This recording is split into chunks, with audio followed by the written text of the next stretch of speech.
Assalamualaikum warahmatullahi wabarakatuh. Kembali lagi dengan saya di matkul jaringan komputer. Ya, langsung ke biodata seperti biasanya. Nama saya Prayogi Kardani, NIM 19051204055 dari Prodi S1 Teknik Informatika dari kelas TI 19B. Ya, itu biodata saya seperti biasanya. Ya, kali ini kita akan langsung ke web Pak Agus seperti biasanya. Kali ini kita akan membahas DHCP server. Tujuannya yaitu yang pertama, memahami fungsi DHCP server dan klien, lalu mensimulasikan DHCP server dan klien dengan Cisco Packet Tracer. Nah, lalu ada dasar teorinya. Pengertiannya, DHCP, Dynamic Configuration Protocol, adalah layanan yang secara otomatis memberikan nomor IP kepada komputer yang memintanya. Komputer yang memberikan nomor IP tersebut sebagai DHCP server, sedangkan komputer yang meminta nomor IP tersebut sebagai DHCP client. Nah, jadi di sini jika dia memberikan nomor IP itu disebut sebagai servernya. Nah, sedangkan yang meminta nomor IP tersebut disebut sebagai kliennya. Dengan demikian, administrator tidak perlu lagi harus memberikan nomor IP secara manual pada saat konfigurasi TCP atau IP, tapi cukup dengan memberikan referensi kepada DHCP server. Pada saat kedua DHCP client dihidupkan, maka komputer tersebut melakukan request ke DHCP server untuk mendapatkan nomor IP. DHCP menjawab dengan memberikan nomor IP yang ada di database DHCP. DHCP server setelah memberikan nomor IP, maka server meminjamkan nomor IP yang ada di DHCP client dan mencoret nomor IP tersebut dari daftar pool. Ya, seperti yang ada pada gambar. Servernya di situ satu, terus ada DHCP kliennya juga di sana. Setelah periode waktu tertentu, maka pemakaian DHCP klien tersebut dinyatakan selesai dan klien tidak memperbarui permintaan kembali, maka nomor IP tersebut dikembalikan kepada DHCP server dan server dapat memberikan nomor IP tersebut kepada klien. Ya, teman saya sangat mengganggu di sini. Cara kerja DHCP server. DHCP menggunakan 4 tahapan proses untuk memberikan konfigurasi nomor IP. Yang pertama, DHCP discover, lalu ada DHCP offer, DHCP request, dan DHCP pack. Jika klien memiliki NIC lebih dari 1 dan perlu nomor IP lebih dari 1, maka proses DHCP dijalankan untuk setiap adaptor secara sendiri-sendiri. DHCP discover, klien meminta nomor IP ke server. Broadcast mencari DHCP server. Lalu yaitu DHCP offer. DHCP server yang mempunyai nomor IP memberikan penawaran ke klien tersebut. Lalu ada DHCP request. Klien memilih penawaran DHCP server yang pertama diterima dan kembali melakukan broadcast dengan message menyetujui peminjaman tersebut kepada DHCP server. Lalu ada DHCP acknowledgement. DHCP server yang menang memberikan jawaban atas pesan tersebut berupa konfigurasi nomor IP dan informasi lain kepada klien dengan sebuah acknowledgement.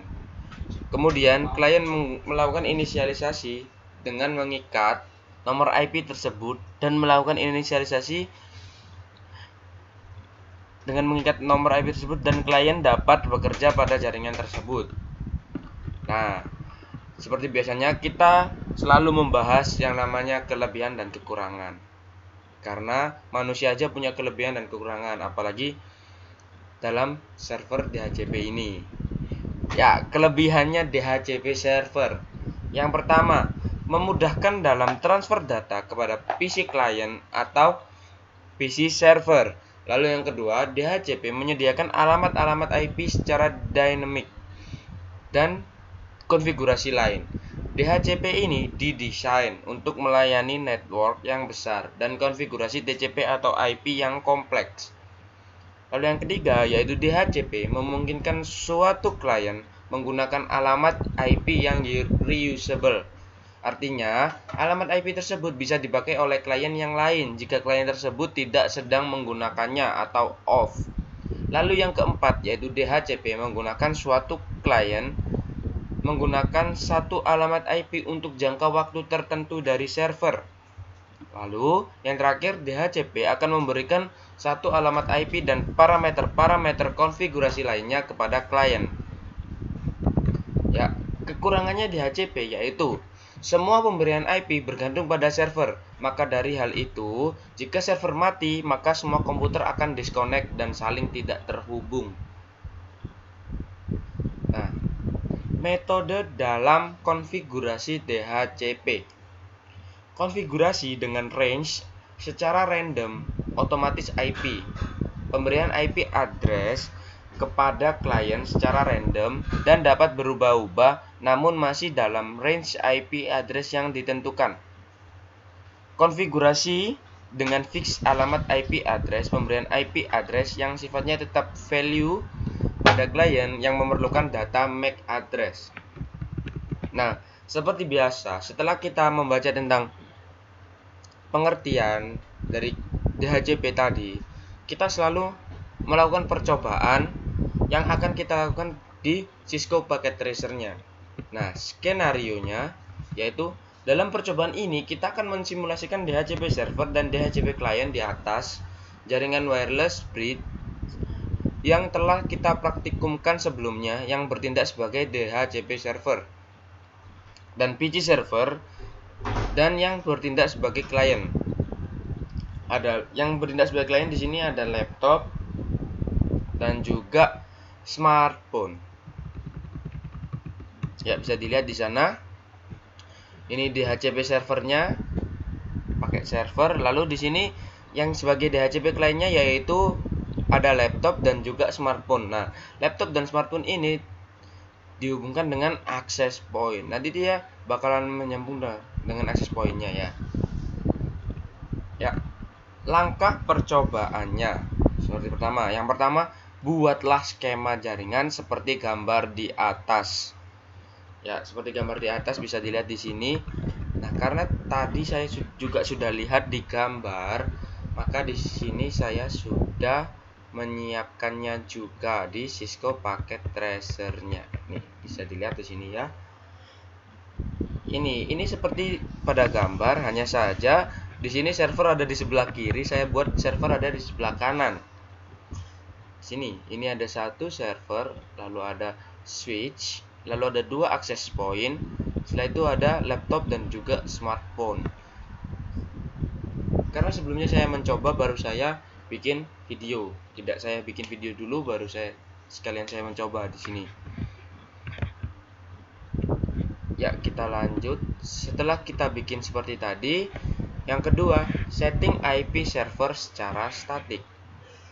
Bisa dilihat pada gambar yaitu ada di DHCP server config fast ethernet 0 static 192.168.1.253. Langsung kita coba di server, kita pencet di config-nya.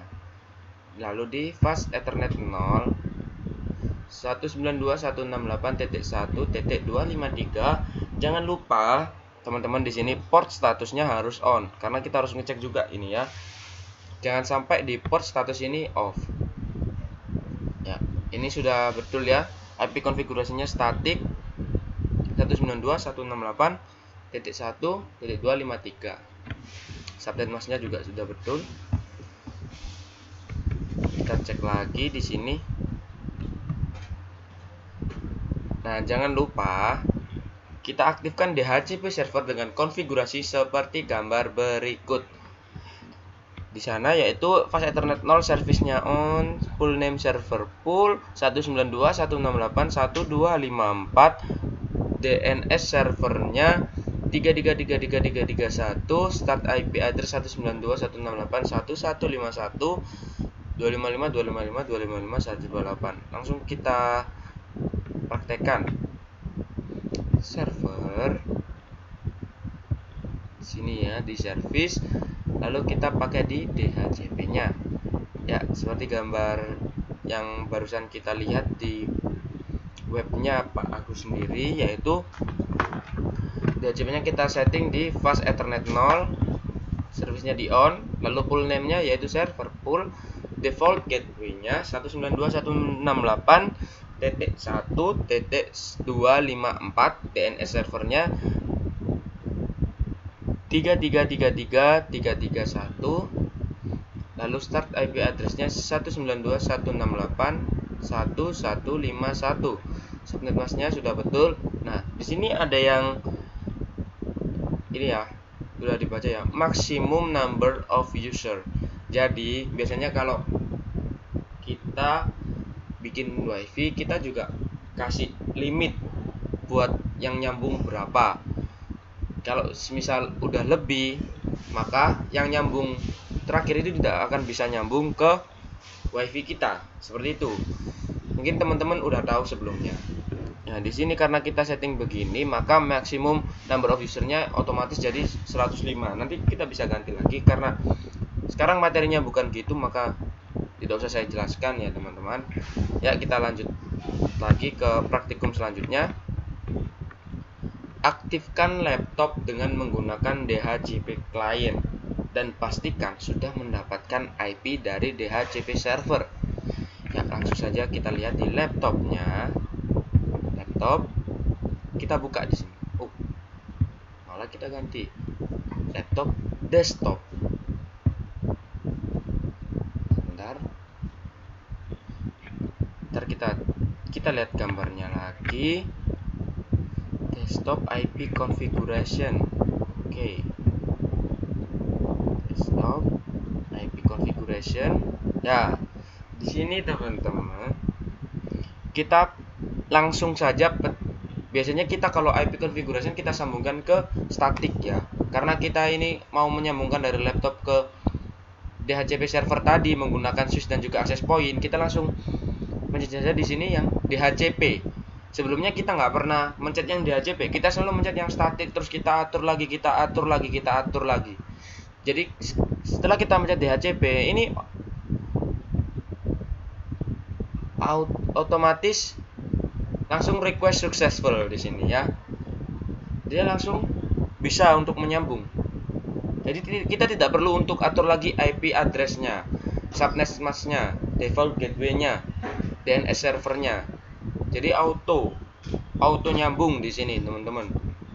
Sudah bisa dilihat tadi kan ya, langsung bisa DHCP request successful. Ya, kita lihat lagi untuk selanjutnya. Aktifkan pula smartphone dengan menggunakan DHCP client dan pastikan sudah mendapatkan IP dari DHCP server. Nah, tadi kan sudah di laptopnya, sekarang di smartphone. Smartphone-nya kita juga aktifkan juga di sini. Nah, biasanya kita kan pakai statik ya, teman-teman ya. Tapi kalau pakai statik kan kita harus ngatur-ngatur juga di sini. Nah, kita tinggal pencet aja di DHCP-nya. Masih request. Nah, tiba-tiba ini namanya otomatis teman-teman. Langsung di sini ada DHCP request successful. Nah, artinya di sini apa? Berarti smartphone kita sudah berhasil menyambung di DHCP servernya. Makanya di sini tulisannya DHCP request successful. Nah, itu tadi penjelasannya teman-teman di sini. Jadi kita sebenarnya bisa sih dengan hanya satu access point. Karena tadi pas di webnya ini kita kan disuruh memakai 2 access point, padahal servernya satu itu masih bisa pakai 1 access point dan bisa nyambung 2 perangkat meskipun laptop dan juga smartphone. Tapi nggak apa, kita ikutin aja apa yang ada di sini ya. Mungkin dari sini sekaligus saya baca, sekaligus saya juga paham tentang video saya sendiri. Nah, untuk tugasnya yaitu buat video hasil percobaan Anda, kemudian upload di channel YouTube yang telah ditentukan. Nah, yang saya buat ini nanti saya akan upload di YouTube yang sudah ditentukan.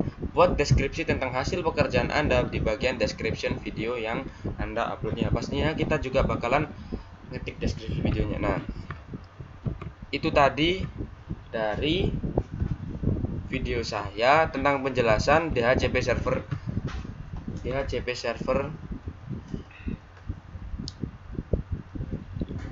jaringan ini. Ya, sekian dari saya. Bila ada salah katanya, mohon dimaafkan. Wassalamualaikum warahmatullahi wabarakatuh.